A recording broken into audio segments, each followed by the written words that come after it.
Bon, les amis, la guerre des réseaux sociaux vidéo est ouverte. Instagram a lancé il y a un peu plus de 10 jours sa plateforme vidéo pour contrer YouTube. Vous êtes sur Studio Sushi, la chaîne où on parle photo et vidéo. Moi c'est James Kao et je vais tout vous dire sur la plateforme IGTV. Allez, on balance l'intro.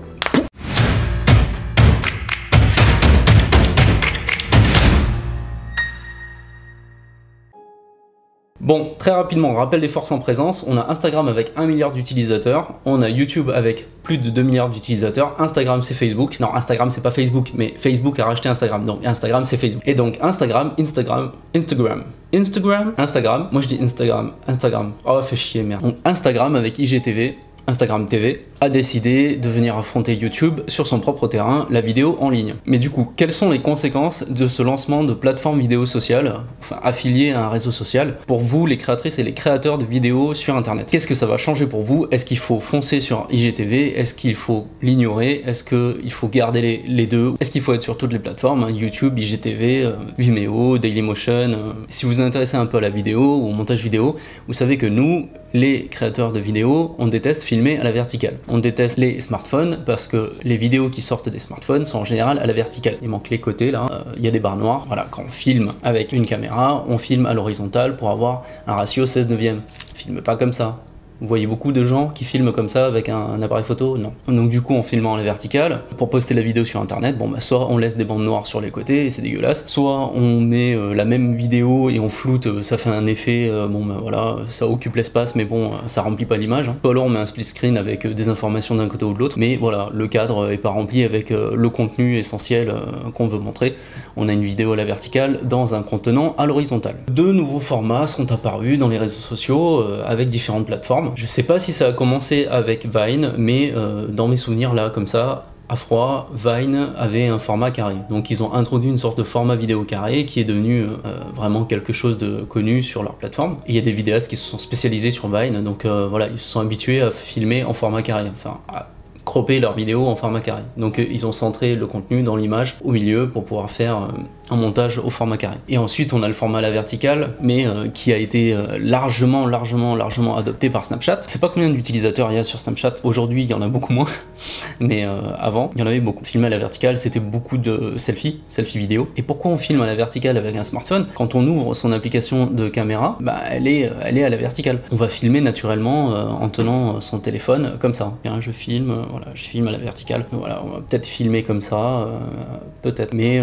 naturellement on tient son téléphone à une main, comme quand on regarde le contenu qui est à l'intérieur. Et je pense que c'est ça qui a fait que le format vertical a largement été adopté au fil des années. Du coup, les plateformes se sont adaptées et on en est là. On en est à un mélange des ratios. Avant, on n'avait que des ratios horizontaux, 4/3, 16/9, 16/10, voilà, tous les ratios cinéma, TV, les ratios qu'on connaît bien, hein, les rapports de longueur-hauteur qu'on connaît bien. Et maintenant, on a plein d'autres formats, donc le format carré à 1, le format 9/16, donc à la verticale. Il y a eu Beam qui a été créé par Casey Neistat et racheté par Yahoo. Et un peu plus tôt dans l'année, je crois cet hiver, est sorti un truc qui s'appelait Vertical. C'était une plateforme de production de contenu juste à la verticale. Donc toutes leurs vidéos à l'intérieur de l'application étaient à la verticale. Les créateurs étaient invités à créer à la verticale. Je crois que c'était français et je sais pas si l'application existe encore aujourd'hui, mais en tout cas ils doivent bien faire la gueule parce qu'avec IGTV qui est sorti, voilà. Parmi les victimes collatérales des moves successifs d'Instagram, ben, on a Snapchat. Maintenant, Snapchat a été un peu déserté et les gens font leurs stories directement dans Instagram. Instagram s'est approprié les mêmes choses que Snapchat, les filtres, etc. Bon, moi je suis pas un spécialiste de Snapchat. En tout cas, autour de moi, on utilise vraiment beaucoup plus Instagram, voire à 100%, quoi. Alors la grande question, c'est pourquoi Instagram lance une plateforme vidéo? Parce qu'on peut déjà faire des vidéos dans Instagram. On peut faire des vidéos de 1 minute dans son feed et de 15 secondes dans les stories. Qu'est-ce qui s'est passé pour que Instagram lance une plateforme où on peut uploader des vidéos de 15 minutes, voire 1 heure quand on est un gros compte certifié? C'est très simple, en fait Instagram c'est Facebook et Instagram est hyper fort pour créer un écosystème où on a tout dans leur application. Donc au fur et à mesure, voilà, on a ses contacts, ses photos, ses commentaires, ses likes, ses stories et maintenant ses vidéos. Facebook avant était devenu la plus grosse plateforme d'échange de photos. Je pense que en interne, dans les hautes sphères de Facebook, Ils se sont dit bon ben voilà, on a racheté Instagram et on peut faire devenir Instagram le plus gros réseau d'échange de vidéos, au même titre que Facebook était devenu le plus gros réseau d'échange de photos. Et c'est vraiment deux forces en présence, Facebook, Google. Et le lancement de cette plateforme, c'est un peu un pavé dans la mare chez les créateurs. Et je m'explique. À partir du moment où une plateforme éclate les contraintes et les limites qu'elle a imposées à ses utilisateurs, le game il change. Donc Instagram avant, c'était dans la tête des gens 1 minute de vidéo max, mais bon, à la base, surtout des photos. Mais si vous voulez mettre une vidéo, c'est 1 minute max et 15 secondes dans les stories. Donc ce qui obligeait les gens dans les stories à faire des petits bouts de 15 secondes à la chaîne pour pouvoir raconter plus de choses, pour pouvoir faire une stories un peu plus longue. Et du coup, voilà, vous imaginez le bordel, si vous en faites, vous le savez déjà. Quand vous vous filmez dans la rue ou quand vous filmez un truc que vous voulez mettre en stories, bah, vous filmez forcément peut-être un peu plus que 15 secondes, ça peut durer même beaucoup plus longtemps. Et du coup, il faut découper avec un petit logiciel de montage. Moi, par exemple, sur iPhone, j'utilise InShot, hein, ça marche très bien, c'est mieux que iMovie iPhone, je trouve. Et voilà, vous êtes obligé de faire des mini tronçons de 15 secondes et puis de les uploader un par un en stories. Donc c'était un peu la merde, mais bon, c'est l'idée des stories. On envoie des stories comme ça, sans trop réfléchir, avec des petits bouts, et les gens qui regardent, bon, ils zappent, hein, ils cliquent droite, et ils passent à autre chose. Là, on a la possibilité d'uploader des vidéos de 15 minutes. Donc déjà, 15 minutes, c'est hyper long, hein, parce que sachant que moi, en moyenne, mes vidéos, elles font 10 minutes sur YouTube, voire un peu plus, 15 minutes, c'est long. Les comptes certifiés, 1 heure. 60 minutes. On est d'accord que regarder une vidéo pendant 1 heure à la verticale en tenant son téléphone comme ça, je sais pas si ce sont les conditions idéales pour regarder une vidéo. Mais en tout cas c'est possible. On mettait un casque pendant le trajet du bus, dans le métro. Bon, éventuellement on peut regarder une vidéo un peu plus longue. On le fait déjà hein, sur YouTube mobile. Le truc c'est en fait c'est le format vertical. Est-ce que ça va marcher d'envoyer des vidéos hyper longues sur un mobile et de les regarder à la verticale? C'est un premier frein. Moi je pense que c'est un frein psychologique parce qu'en fait quand on regarde une vidéo sur un mobile, je pense qu'on se pose plus trop la question si elle est à la verticale ou à l'horizontale. À partir du moment où le contenu est bien pensé, ça devient moins important. Alors pourquoi la verticale uniquement? Pourquoi Instagram a fait ça? L'argument qui est apporté par Instagram pour défendre ce ratio unique, c'est que, voilà, c'est ce que je disais en début de vidéo, c'est plus naturel de filmer à la verticale, donc du coup de les regarder à la verticale. Mais pour moi, c'est surtout un move stratégique. YouTube maîtrise la vidéo. Ils ont tous les ratios, ils ont toutes les qualités, 4K, ils ont les sous-titres. Voilà. Quand vous avez besoin d'une vidéo, vous allez sur YouTube maintenant. C'est le moteur de recherche associé à Google. Il y a tout l'algorithme Google à l'intérieur. C'est le meilleur moteur de recherche, c'est la meilleure base de données vidéo d'Internet. Donc affronter YouTube sur son propre terrain, c'est impossible. Google, ils sont trop gros.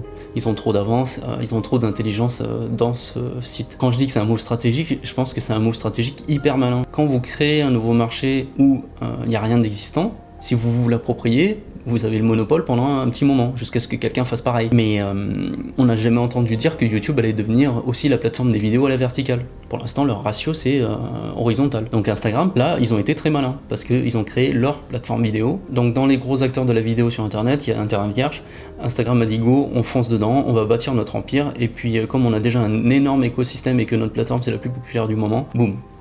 Allez, c'est bon. Grosse différenciation marketing, coup de génie, échec assuré, on verra. Bon, on va pas faire une review de ce qu'il y a dans IGTV, hein.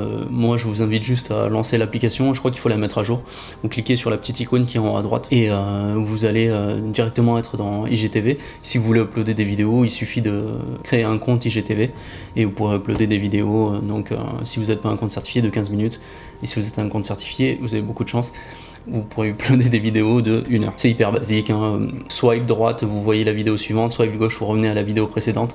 Vous pouvez faire monter l'écran en swipe up pour voir les vignettes des prochaines vidéos, vous pouvez commenter, liker, enfin c'est tout comme Instagram. Sauf les hashtags, ils sont pas encore présents dans l'application, on peut pas faire de recherche par hashtag, mais bon, Instagram ayant explosé grâce au hashtag, ça va pas tarder, ils vont l'intégrer, mais je ne sais pas pourquoi au lancement ils ne les ont pas mis.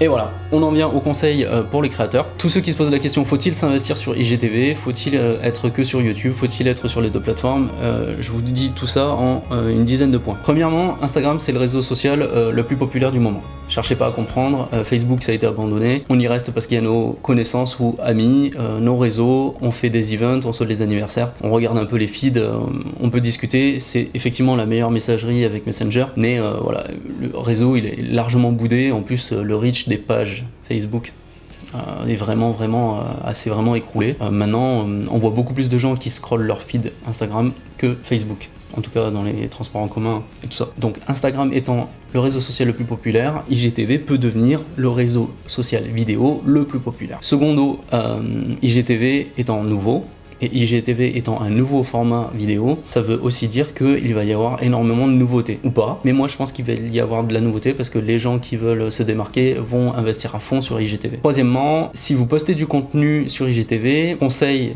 de créateurs qui s'est lancé récemment sur YouTube et qui regarde pas mal quand même ce que font les gros youtubeurs et les gros instagrammeurs. Mettez une préférence dans du contenu dédié pour IGTV. Uploadez des vidéos pour IGTV. Dupliquez pas vos vidéos YouTube pour IGTV. Il va y avoir énormément de boulot. En fait, vous allez avoir du boulot de post-traitement pour recadrer vos vidéos et les faire rentrer dans les bandes noires, recentrer tous vos sujets. Enfin, vous n'avez pas pensé votre vidéo à l'horizontale pour qu'elle rentre dans un format vertical. Alors, si vous l'avez fait, c'est que vous aviez déjà une idée de poster vos vidéos en stories. Moi je le fais de temps en temps, mais je le fais pas systématiquement. Quatrièmement, Instagram c'est un relais supplémentaire pour votre présence en ligne, donc ça peut être complémentaire. Vous pouvez garder toute votre présence internet. Instagram TV peut vous servir à être encore plus présent. Ça peut être un relais supplémentaire pour vos contenus. Vous pouvez parler de tous vos autres réseaux dans IGTV et inversement. Vous pouvez parler dans vos réseaux respectifs que vous êtes en train de créer du contenu pour IGTV. Comme je le disais tout à l'heure, les limitations n'existent plus sur la plateforme Instagram. Donc si vous en avez marre de découper vos vidéos de 15 secondes, créez-vous une chaîne IGTV et uploadez-les directement dessus. En plus, le lien reste permanent. Stories s'évapore au bout de 24 heures. IGTV, c'est permanent. Vous pouvez mettre une longue description. Voilà. Si vous voulez investir dans le temps, uploadez-les sur IGTV si vous n'avez pas de compte YouTube. Sixième point, maintenant sur la durée des vidéos. La plateforme, elle a 10 jours. Regardez comment vous regardez les vidéos IGTV. Chronométrez-vous. Moi, je pense que pour l'instant, on n'est pas prêt à rester longtemps sur IGTV ou sur Instagram. Sur YouTube, quand on va sur YouTube, on sait qu'on va y rester une dizaine de minutes, voire plus. On sait qu'on va regarder un tuto, on sait qu'on va regarder une vidéo où quelqu'un s'exprime au calme, posé sur un sujet. Sur Instagram, quand on lance Instagram, parfois on peut y rester quelques secondes, on regarde 2-3 photos, on like et voilà, on s'en va. IGTV, ça va prendre un peu de temps pour faire comprendre aux gens que le contenu qui est dessus, il est voué à être regardé de façon plus longue. Après, il y a des histoires de batterie, de réseau, de data. Donc moi, je pense qu'une bonne durée de média, pour l'instant, ça va être entre 2 et 3 minutes, un peu comme un clip audio. Mais bon, si vous êtes prêt à faire des montages d'1 heure ou de 15 minutes pour IGTV, faites-les. Hein. Voilà, mais bon... on sait que sur YouTube, au bout de quelques minutes, les gens s'arrêtent. Donc c'est dommage de s'efforcer à faire un énorme montage de 15 minutes et que la deuxième moitié soit pas regardée. Par contre, si vous expliquez des trucs hyper intéressants, les gens ils iront jusqu'au bout. Donc à vous de voir. Alors ça, c'est un truc, c'est l'ironie et le paradoxe du bordel. En début de vidéo, je vous disais qu'on détestait filmer à la verticale parce que le contenu derrière, il va être publié sur des plateformes à l'horizontale. Et ben là c'est pareil mais en inversé. Sur IGTV, gardez votre contenu à la verticale, faites tout à la verticale. S'il vous plaît, n'uploadez pas sur IGTV des vidéos qui sont à l'horizontale. Sur Instagram, naturellement, vous le tenez comme ça, vous le tenez à la verticale. Avec le pouce, vous swipez et vous faites vos commentaires, vos likes. Si tout d'un coup, dans IGTV, quand vous avez scrollé, swipé plein de vidéos, il y a une vidéo qui est à l'horizontale, vous allez devoir faire mince, je peux pas la voir correctement, déjà l'affichage va être chelou et vous allez devoir faire ça et le mouvement de swipe du coup il est cassé. Si vous voulez aller à la vidéo suivante, au lieu de swiper vers la droite, vous allez devoir swiper vers le bas, donc vous pétez un peu l'ergonomie d'utilisation de l'application. Donc s'il vous plaît, uploadez des vidéos à la verticale uniquement. 8e point, pensez création de contenu à la verticale. Donc vous pouvez être hyper créatif, vous pouvez utiliser tout l'espace vertical différemment de ce que vous faisiez à l'horizontale, puisque vous allez avoir de la place en haut, en dessous. Vous pouvez mettre 2 vidéos en même temps, vous pouvez mettre un split, vous pouvez faire parler 2 personnes l'une au-dessus de l'autre. Vous pouvez faire des déplacements d'images de la même manière qu'à l'horizontale, mais voilà, maintenant c'est agencé comme ça, donc voilà, il faut penser à la verticale. Vous pouvez inscrire des informations hyper importantes en dessous ou au-dessus. Là, c'est votre imagination et c'est votre créativité qui va venir enrichir cette plateforme. Si vous vous demandez comment monter dans vos logiciels une vidéo pour IGTV à la verticale, c'est très simple, hein, dans Final Cut ou dans Adobe Premiere Pro. Vous inversez simplement la hauteur et la largeur de votre séquence. Donc si vous faites une séquence en Full HD 1920 par 1080, vous inversez les 2 chiffres, 1080 par 1920. C'est tout bête, parce qu'en fait, le ratio à la verticale des téléphones, les smartphones, c'est le ratio 16/9 mais mis à la verticale, donc ça devient du 9/16. Ça c'était le point numéro 9. 10e point, prenez cette plateforme au sérieux. Si vous proposez à votre audience des vidéos longues, qui vont durer 1 à 15 minutes, voire plus, 1 heure, c'est mieux pour votre audience d'avoir des vidéos de qualité. Donc dans le sens où vous prenez une vraie caméra, des vraies lumières, vous faites attention au son. Après, vous pouvez enregistrer vos vidéos avec votre téléphone, en mode selfie comme ça, vous le mettez sur un trépied. Voilà, ça c'est un mini GorillaPod pour iPhone et ça marchera très bien. Les iPhones ou les smartphones permettent d'enregistrer en 4K, donc c'est pas la qualité qui va manquer. Et ce que je veux dire, c'est que ne mettez pas que des vidéos prises à l'arrache, qui tremblent, où vous parlez comme ça en regardant dans le vent, pas comme dans les stories. Les stories c'était fait pour être fait à l'arrache, parce que c'était éphémère, ça durait 24 heures et après basta. Là ça va rester un certain moment. Donc pour votre audience, je pense que c'est plus sympa. Alors 11e point, pensez au poids des fichiers, parce que si vous faites de longues vidéos comme ça, selon la qualité que vous allez apporter à l'export final, vous allez avoir des fichiers assez gros. Et si vous les uploadez avec votre téléphone, il va galérer. Et j'ai vu beaucoup de gens avoir des problèmes d'upload sur Instagram TV, parce que si vous faites ça en data, bon bah voilà, il faut avoir une bonne 4G, il faut pas bouger, il faut rester à l'endroit où ça capte le mieux. Vous n'êtes pas à l'abri de bugs, vous n'êtes pas à l'abri de crash d'upload. Question bête, mais comment on transfère son montage qu'on a fait sur l'ordinateur sur son téléphone? Bon bah en fait c'est pas très compliqué. Si vous avez un Mac, vous faites un AirDrop, sinon Dropbox, Google Drive, vous l'envoyez comme ça. Si vous avez un Android, vous branchez directement le câble, c'est encore plus simple. Mais la vraie astuce, et ça peu le savent, vous vous connectez sur Instagram.com depuis un ordinateur, et en fait il y a un onglet au milieu, IGTV, et vous pouvez uploader toutes vos vidéos IGTV depuis un ordinateur. Encore plus fort, vous pouvez créer des brouillons de vos posts. Donc vous pouvez uploader plein de IGTV vidéos sur votre compte Instagram, vous les enregistrez en brouillon et vous les éditez depuis votre téléphone. Mais votre fichier lourd, il a été uploadé depuis votre ordinateur qui a une bonne connexion internet. Voilà, c'est tout ce que j'avais à dire sur IGTV. Vous pouvez suivre ce que j'y mets moi sur mon compte, Studio Sushi, comme la chaîne YouTube. Je pense que j'y uploaderai des tests vidéo. Pour l'instant, j'ai pas trop d'idées de création de contenu pur, vraiment spécial IGTV. Et je trouve que c'est un bon endroit où je pourrais discuter avec vous comme ça, face caméra, échanger sur des trucs qui me demandent pas un montage énorme, et éventuellement poster des petits tests vidéo, parce qu'avec la nouvelle caméra Sony, avec le nouvel A7 III, j'ai fait pas mal de tests, et moi j'ai commencé avec un backflip filmé en slow motion et ralenti à 10%. Sur ce, c'était une longue vidéo, ouais, je pense que c'est une longue vidéo, bon, on s'en fout. Si vous avez aimé cette vidéo, lâchez un gros pouce bleu, ça aide la chaîne à être plus vue sur YouTube. À côté de ça, au moins, vous pouvez me suivre sur Instagram, Twitter et Facebook. Abonnez-vous à la chaîne, comme ça vous raterez aucune vidéo. Non mais parce que je le sais, avec les stats, vous êtes 75% des gens à regarder mes vidéos à ne pas être abonnés à la chaîne. Donc abonnez-vous, comme ça vous verrez les vidéos en premier, vous aurez les notifications, la cloche, tout ça. Je le dis à chaque fois. Bon allez, amusez-vous bien avec IGTV, moi je vous dis à très vite pour une prochaine vidéo. Ciao.